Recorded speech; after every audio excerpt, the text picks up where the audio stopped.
una eminentemente penal y otra eminentemente civil. Empecemos por la penal.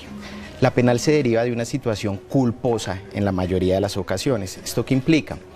Que en materia penal todos estamos expuestos a riesgos permanentes. La sociedad es una sociedad de riesgo, es una sociedad que se paraliza en la medida en que el riesgo no esté presente. ¿A qué riesgos, por ejemplo, las personas se someten y cuáles son los accidentes más comunes? Ya, entonces en esa línea que tú me preguntas, el riesgo hay que delimitarlo. Y por eso el derecho penal lo único que puede hacer es atajar ese riesgo, es decir, colocarle un límite tolerable a ese riesgo, porque es evidente que siempre estamos en una situación de peligro. Claro, doctor Oscar, estamos en la calle y nuestros periodistas acuciosos están entrevistando a las personas y tienen varias preguntas para usted. Nos vamos con la primera. Perfecto. ¿Qué determina quién es responsable en un accidente de tráfico?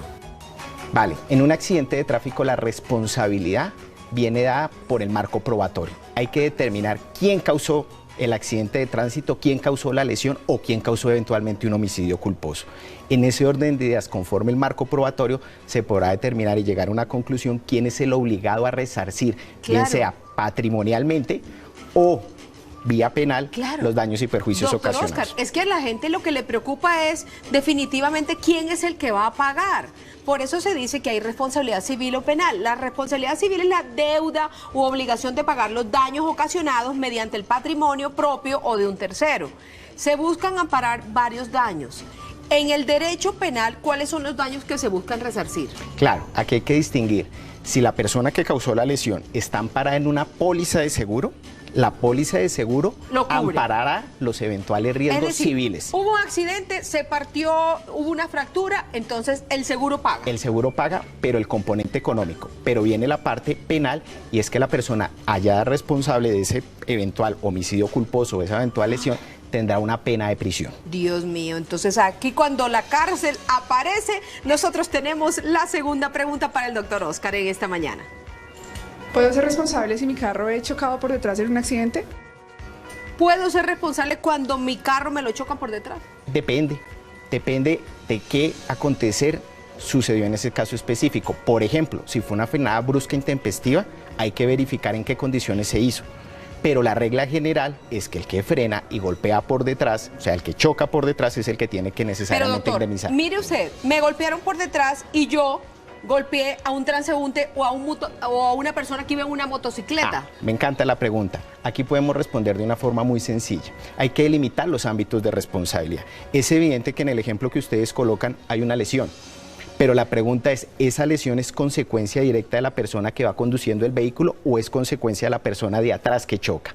Claro. Entonces, aquí hay que delimitar los ámbitos de responsabilidad tanto para efectos penales como para efectos civiles, en aras de poder buscar quién es el responsable de una u otra conducta. Eso me hace pensar en otra pregunta. ¿Quién paga un daño? ¿El dueño del carro o el que va manejando?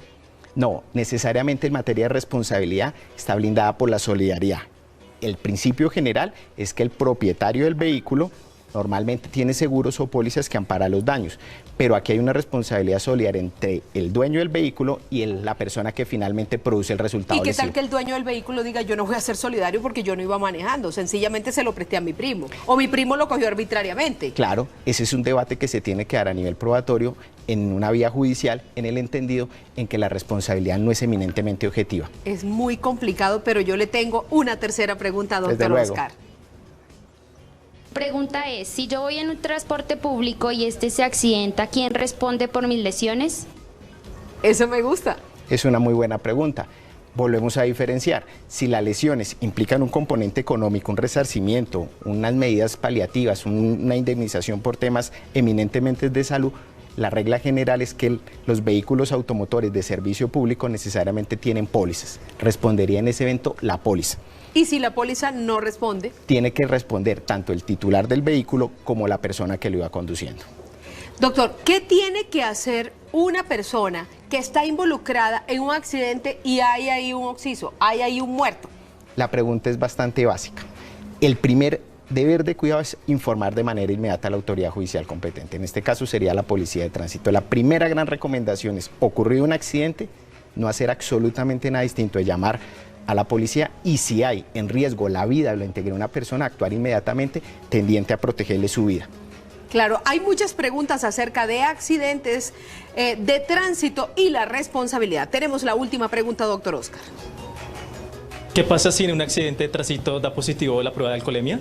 Ay, Dios, que eso es muy común y por eso la están haciendo mucho. Bastante. ¿Dio positivo? Sí, en el evento en que da positiva la prueba de alcoholemia y en efecto sucedió el accidente de tránsito, bien sea lesión, homicidio culposo, es una circunstancia de agravación punitiva del delito. En ese caso específico, podríamos estar hablando que la pena mínima de prisión podría estar por encima de los 6 años hasta un extremo de 15. Sería una conducta demasiado grave.